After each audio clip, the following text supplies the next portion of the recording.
আপনি কাকে খেলাবেন? তাকে দেশিদের জন্য সুযোগ তো দেওয়া যেত। কে, নাম কি? সাব্বির খেলছে সাব্বির। ওকে, ভালো খেলছে। না, হারিস ভালো খেলতে পারেনি। ওকে, আসলে আমার ইনিংস নিয়ে ওরকম কোনো স্পেশালি বলার কিছু নাই। আমি আসলে স্কোরবোর্ড এরকম শুধু দেখতেছিলাম যে ম্যাচটা কতটুকু ক্লোজে নিয়ে যায়, রান রেট কত চলতেছে। আমার ব্যাটিং আসলে শুধু মনে করছি যে উইকেটে থাকতে থাকি এবং বল অনুযায়ী ব্যাটিং করতে থাকি, যা আমি পারি ততটুকু এক্সিকিউশন করতে থাকি। কাকে মারা যায়, কী করা যায়, এসব নিয়ে আসলে জিনা। আমার ব্যাটিং নিয়ে আসলে প্রথমে একটা আফিফের হাতে একটা ক্যাচ ছিল, 6-7 রানে আউট হয়ে যেতে পারতাম। সো আল্লাহ তালা দিয়েছে বিধায় আসলে একটা বড় রান হয়েছে। তাছাড়া আসলে ম্যাচ জেতাতে পারলে আলাদা একটা শান্তি লাগতো। আসলে এরকম ম্যাচ কিন্তু জেতানোটা একটা ব্যাটসম্যানের জন্য একটা ড্রিমের মতো থাকে, যে লাইফ টাইমে এরকম 5-6টা সে ম্যাচ জেতাবে একা নিজের হাতে। তো জেতাতে পারলে হয়তো নিজের ইনিংসটা অন্যভাবে আপনাকে আমি সামারি করতে পারতাম, বাট এখন আসলে সামারি করার মতো কিছু না। হ্যাঁ, একটা সংখ্যাই তো, ভালো সংখ্যা, সুন্দর সংখ্যা, বাট আফসোস থেকে যাবে আমার মনে হয় এটা। আমরা তো একটা ইনিংস দেখি, বাট তার পিছনে আমাদের যারা বল বয় আছে, যারা থ্রো করে, যারা কোচ আছে, যারা ডোমেস্টিকের সার্কিটে কোচ আছে, যারা আমার পার্সোনাল কোচ আছে, যারা আমার কাছের মানুষ আছে, যারা আমাকে মোটিভ দিচ্ছে, তাদের তো আসলে ধন্যবাদ দিয়ে বলে শেষ করা যাবে না। আমরা সেই সকালবেলা থেকে আমরা যে প্র্যাকটিসগুলো করি, সেটা আপনারা 360 বলেন আর অর্থোডক্স বলেন, বাট এগুলো তো স্কোরিং অপরচুনিটি এক একটা ব্যাটসম্যানের জন্য। সো আমার মনে হয়েছে সবসময় যে আমি যখন কাভার দিয়ে খেলতে পারছি, আমি ফুল খেলতে পারছি, আমি সোজা খেলতে পারছি, আমি যখন আফটার পাওয়ার প্লে আমি কীভাবে বাউন্ডারিজগুলো বের করতে পারি, আমি ডেফিনেটলি পোলার্ড বা রাসেলের মতো এরকম করে আমি দাঁড়ায় দাঁড়ায় 6 মারতে পারবো না, 5টা 6টা, বাট আমি 30-এর জায়গায় আমি 15-20 কীভাবে নিতে পারি, সেটা আমি কি কোন ওয়েতে। সো আমার সেঞ্চুরির জন্য আমি অবশ্যই আমার কোচকে, আমার একটা বন্ধুকে ধন্যবাদ দিতে চাই, যে সবসময় আমার পাশে ছিল, পাশে আছে, এবং সে আমাকে সবসময় মোটিভেশন দেয় এবং খুব খুব খুব পজিটিভ ওয়েতে এবং আমাকে সাপোর্ট করে। তো আমি আজকে সেঞ্চুরিটা আমার পছন্দের এবং ভালোবাসার মানুষ বিপ্লব ভাই, উনি নওগাঁতে থাকেন, আর আমার কোচ, আমার বন্ধু মাসুদ, এই দুজনকে অবশ্যই ডেডিকেট করতে চাই।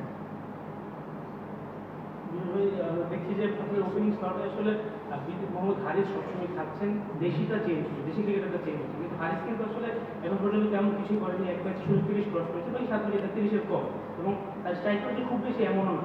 তো আসলে দেশিদের উপর আপনারা ইনভেস্টটা করতে যাচ্ছেন না, দেশিদের বদলাচ্ছেন, কিন্তু তাকে রেখে দিচ্ছেন, মানে সে তো এক্সপিরিয়েন্স মিট করতে পারছে না। এখন কি তাকে নিয়ে আসলে সেকেন্ড থ্রোতে যাবেন কি? আপনি কাকে খেলাবেন?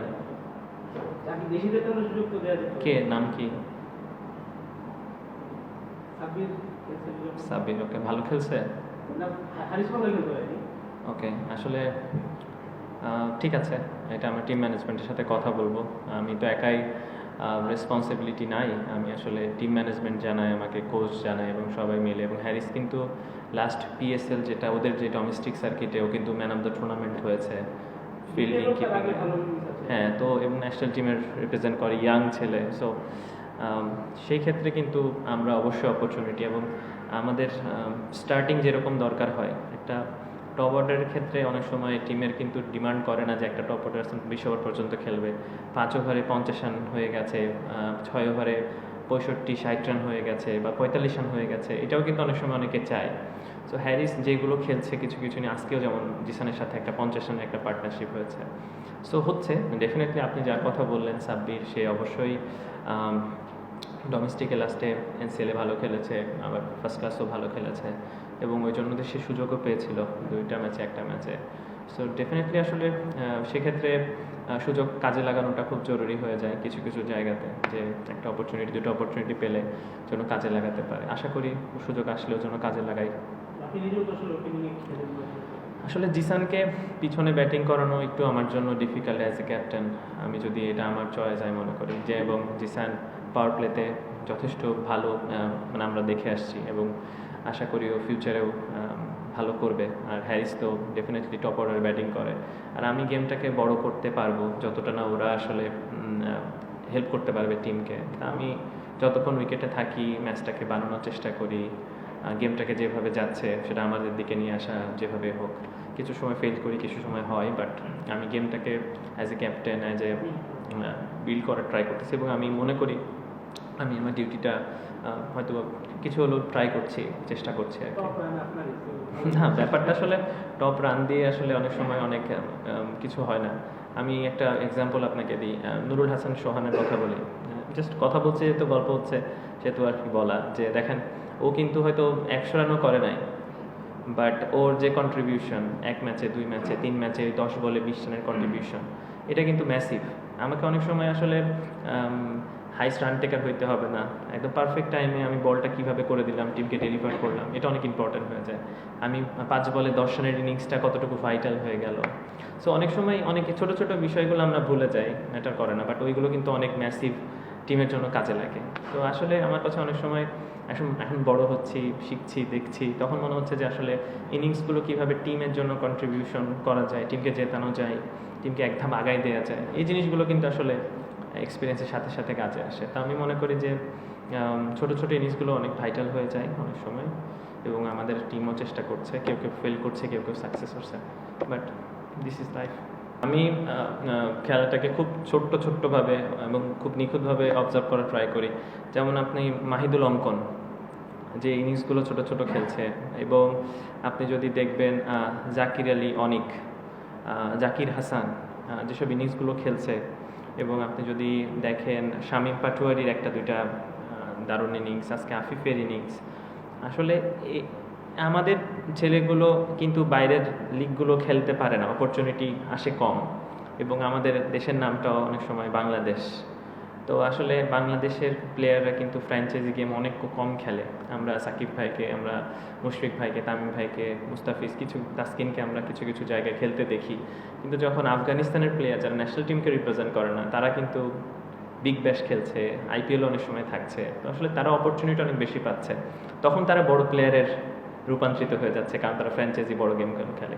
বাট আমাদের প্লেয়ারদের মধ্যেও যে সেই কোয়ালিটিগুলো আমি মনে করি আছে, এবং তারা আসলে প্রমাণ করার সুযোগ তখনই পায় যখন এই ম্যাচগুলো হয়, তাদের কাছে বল থাকে, তারা অপরচুনিটি পায়।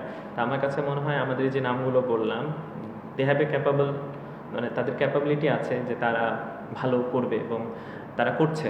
এবং আমি মনে করি ট্যালেন্টের থেকে পারফর্মার সবসময় অনেক বেশি জরুরি একটা টিমের জন্য।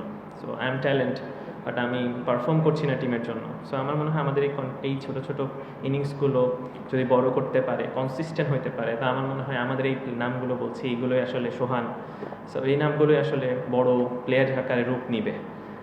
অবশ্যই বিপিএলের কিছু স্লট থাকে, এটা আমরা সবাই জানি যে আইপিএল, ফ্র্যাঞ্চাইজি লিগ এত বেশি হয়ে গেছে, সেখানে আসলে অনেক প্লেয়ার আসেও না, সুযোগও হয় না। তো সব মিলিয়ে আমি মনে করি এরা দারুণ ক্রিকেট খেলছে, এবং আশা করি এরা কন্টিনিউ করবে, তাদের নিজেদেরকে বড় হিসাবে আসলে তুলে ধরবে।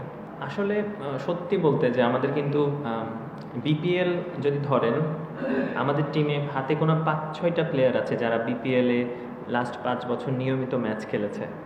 মানে এরা কিন্তু একদমই বিপিএলটাকে নতুন। আপনি যদি ধরেন, আপনি জিসানের কথাই বলি, জিসান কিন্তু ফার্স্ট, হ্যারিস কিন্তু এবার বিপিএলে প্রথম। আপনি তারপরে যদি ধরেন আকবর কিন্তু এখনও নিয়মিত বিপিএলে খেলেনি। এরপরে আপনি যদি ধরেন অন্তর, শফিউল ভাই বা মুরাদ, যারা যারা আছে, তো এরা কিন্তু আসলে নিয়মিত খেলেনি। সো আমি আশাও করবো না যে এইরকম একটা মানে টিমকে নিয়ে আমরা 7-7টা জিততে পারবো। এটা কিন্তু রিয়েলিটি, যেটা রিয়েলিটি আমাদের যারা যে 3টা ম্যাচ আমরা জিতেছি, দারুণ পারফর্ম করেছে। আমরা হয়তো 3টার জায়গায় আমরা আজকে যদি জিতে থাকতাম 4টা, 8-4 কিন্তু লুকস গুড, খারাপ হতো না। আপনি যদি ধরেন যে পেন অ্যান্ড পেপারে ঢাকা টিমকে দেখেন, আপনি খুলনা টিমকে দেখেন, আপনি যদি চিটাগং টিমকে দেখেন, আপনি সিলেট টিমকে দেখেন, হিসাব করলে কিন্তু অনেক বেটার সাইড তারা, সত্যি বলতে। তাসকিন যদি বাদ দিয়ে আমাদের বোলিং ইউনিটটা কিন্তু এরকম স্ট্রং না, এটা কিন্তু সত্য, যেটা সত্য। কিন্তু আমাদের তারপরেও যে তারা কন্ট্রিবিউট করছে, তারা বেস্ট এফোর্ট বের করে দিচ্ছে, তারা চেষ্টা করছে, হাঙ্গার। আপনি জিসানের বোলিংটা দেখতে পারি, আপনি সানজামুলের বোলিংটাও কিন্তু অসাধারণ। লাস্ট ম্যাচে মৃত্যুঞ্জয় দারুণ বল করছে। তো ছোটো ছোটো ওরাও কিন্তু কন্ট্রিবিউট করছে, এমন না যে করছে না। সো আমি আমার টিম নিয়ে যথেষ্ট হ্যাপি, মানে এই টিম নিয়ে আমি যথেষ্ট হ্যাপি। হয়তো বা আরও বড় নাম থাকলে বা আরও কিছু প্লেয়ার থাকলে হয়তো আরও একটু বেটার হতো, বাট হয়তো বা আমরা ঢাকার মতো রেজাল্ট হতে পারতো, যে 8টা একটা মাত্র জিতেছে, সিলেটের মতো হতে পারতো। সিলেটে কিন্তু স্টার কিন্তু যথেষ্ট আছে। সো আমি মনে করি আমার টিম নিয়ে আমি যথেষ্ট খুশি। হয়তো 3টার জায়গায় 4টা উইং থাকলে জিনিসটা ডিফারেন্ট লাগতো, হয়তো আমার পয়েন্ট টেবিলে আজকে 4-এ থাকতাম। সো সো দ্যাটস ইট আমি মনে করি। Thank you. থ্যাংক ইউ, আসসালামু আলাইকুম।